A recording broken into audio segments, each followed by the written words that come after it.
Sebelum saya menyampaikan firman Tuhan dalam suasana Natal ini, saya akan menyanyikan sebuah pujian, kiranya menjadi berkat untuk saudara-saudara sekalian dan juga bagi kemuliaan nama Tuhan.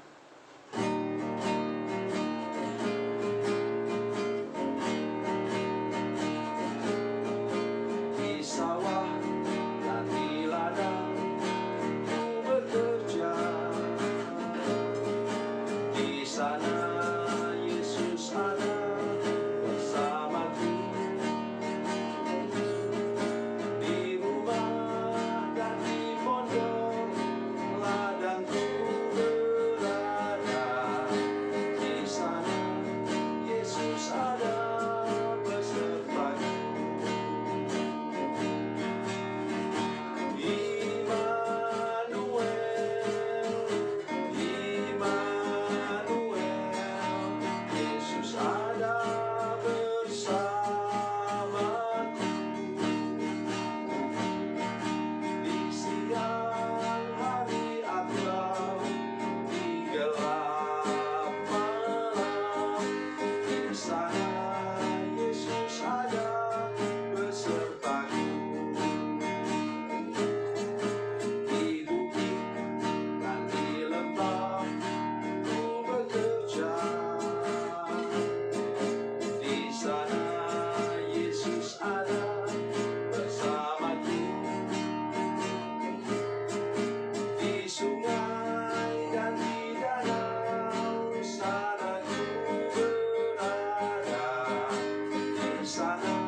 Salam saudara pemirsa, selamat berjumpa kembali dengan kami dalam program Berita Pengharapan.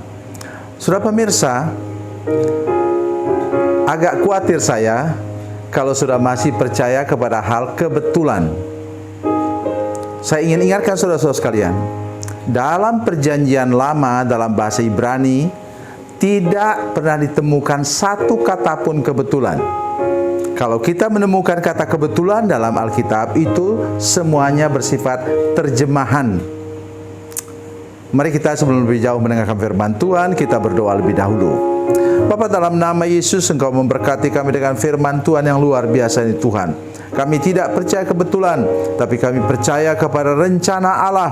Engkau sudah mengatur semuanya amat sangat baik untuk kepentingan anak-anak-Mu, umat-Mu Tuhan. Dalam nama Yesus, haleluya, amin. Saudara pemirsa, mari kita membaca firman Tuhan dari Perjanjian Lama. Perjanjian Lama, kitab 2 Raja-Raja pasal 8, ayat yang ke-6. 2 Raja-Raja 8 ayat 6, demikian bunyinya. Lalu raja bertanya-tanya dan perempuan itu menceritakan semuanya kepadanya. Kemudian raja menugaskan seorang pegawai istana menyertai perempuan itu dan dengan pesan, pulangkanlah segala miliknya dan segala hasil ladang itu sejak ia meninggalkan negeri ini sampai sekarang. Katakan amin. Mengapa saya mulai dengan kata kebetulan tadi saudara sekalian? Ya, pertama ialah apa? Gehazi sedang bersaksi kepada Raja Israel. Bersaksi mengenai seorang perempuan yang pernah menolong mereka dan pernah mereka tolong juga. Rupanya dia perempuan yang kaya. Maka kemudian terjadi kelaparan di Israel. Bala kelaparan terjadi, paceklik terjadi. Maka dia tanya kepada Nabi Elisa, "Nabi, apakah saya harus bertahan di sini atau saya harus pergi mengungsi ke tempat lain yang ada panennya?" Dan Elisa katakan, "Pergilah. Nanti kalau sudah Tuhan memberkati Israel, maka engkau boleh kembali." Sudah masih ingat cerita tentang Rut? Sama juga. Ketika terjadi masa paceklik di Bethlehem, maka Rut kemudian pergi mengungsi ke daerah Moab. Dan kemudian di sana dia dengan dua anaknya, anak-anaknya dua menikah di Moab. Kemudian suaminya, dua anaknya meninggal. Kemudian itulah sebabnya Rut kemudian ikut mertuanya pulang ketika mereka mendengar bahwa di tanah perjanjian, terutama di Bethlehem, sudah ada panen. Karena itu dia pulang ke sana bersama dengan Rut, menantunya. Hal ini sudah biasa terjadi. Kita sudah mendengar Abraham juga sama, mengalami ketika ada paceklik, dia pergi mengungsi ke Mesir. Ishak juga sama. Inilah yang terjadi, seringkali terjadi. Tapi perempuan ini mengalami kemalangan, saudara sekalian. Ibu ini ketika dia pulang, saudara sekalian, seluruh tanahnya sudah diambil orang, dibajak orang. Jadi karena itu dia sekarang sudah menjadi orang yang jatuh miskin, tidak punya harta lagi. Oleh sebab itu kemudian dia mengadu kepada raja. Nah, sebelum dia datang, ini Gehasi ini menceritakan kepada raja tentang perempuan ini.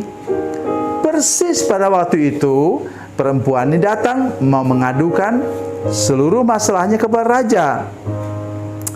Sudah bisa bayangkan. Semua seperti kebetulan. Tetapi tidak, saudara sekalian. Kalau kita orang yang percaya sungguh-sungguh kepada Tuhan, percaya kepada rencana Allah, maksud Allah, tujuan Allah, atau sering diterjemahkan sekarang dalam bahasa Inggris disebut sebagai destiny. Ya, destiny itu bukan nasib dan takdir, bukan, tapi tujuan Allah untuk hidup kita tidak bisa dipungkiri. Oleh karena itu, ketika Gehasi sedang cerita, perempuan ini datang, dan kemudian apa yang terjadi, itulah ayat tadi. Kemudian katanya, setelah perempuan itu menceritakan masalahnya, lalu raja bertanya-tanya dan perempuan itu menceritakan semuanya kepadanya. Kemudian raja menugaskan seorang pegawai istana menyertai perempuan itu dengan pesan, "Pulangkanlah segala miliknya dan segala hasil ladang itu sejak ia meninggalkan negeri ini sampai sekarang." Jadi dia diberkati oleh Tuhan dengan sesuatu yang dia tidak kerjakan. Siapa berani melawan raja?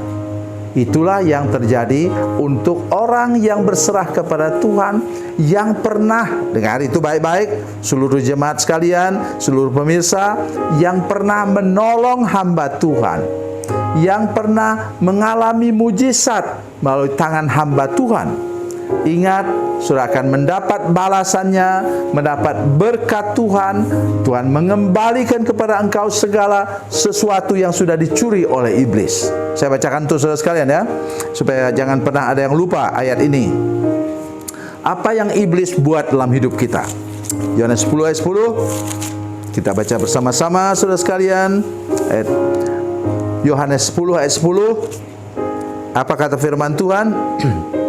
Pencuri datang hanya untuk mencuri dan membunuh dan membinasakan. Aku datang supaya mereka mempunyai hidup dan mempunyainya dalam segala kelimpahan. Pencuri datang, iblis datang hanya untuk apa? Mencuri dan membunuh dan membinasakan. Tidak ada yang positif dia buat. Dan sama dengan perempuan ini. Ya. Pulang dia berharap masih bisa bertani lagi. Karena dia rupanya orang kaya, punya banyak tanah yang luas. Tetapi ketika dia sampai, dia melihat bahwa seluruh tanahnya sudah dibajak orang, sudah diambil alih orang. Oleh karena itu, tidak ada jalan lain. Dia mengadu kepada raja. Tepat pada waktu itu, persis pada waktu itu, Gehazi sudah datang duluan menceritakan tentang perempuan ini. Dan tepat. Ingat, Tuhan selalu tepat waktu. Dia tidak pernah terlalu cepat. Dia tidak pernah terlambat. Mari percaya, bila sudah hidup dalam kebenaran, sudah menjaga rekam jejak saudara sekalian, apapun kesulitan yang kau alami, engkau pasti akan ditolong oleh Tuhan tepat pada waktunya. Tuhan Yesus memberkati, Tuhan Yesus baik. Mari kita berdoa. Bapa, dalam nama Yesus, terima kasih banyak karena firman Tuhan yang ajaib yang kami dengarkan pada saat ini. Tidak ada sesuatu yang kebetulan, karena ada tangan Tuhan yang berlobang paku. Tangan Yesus berlobang paku sedang mengatur langkah hidup kami. Tuhan, terima kasih banyak. Engkau mengatur jalan hidup kami sampai ke garis akhir. Terpujilah namamu Tuhan. Dalam nama Yesus kami berdoa dan bersyukur. Haleluya. Amin.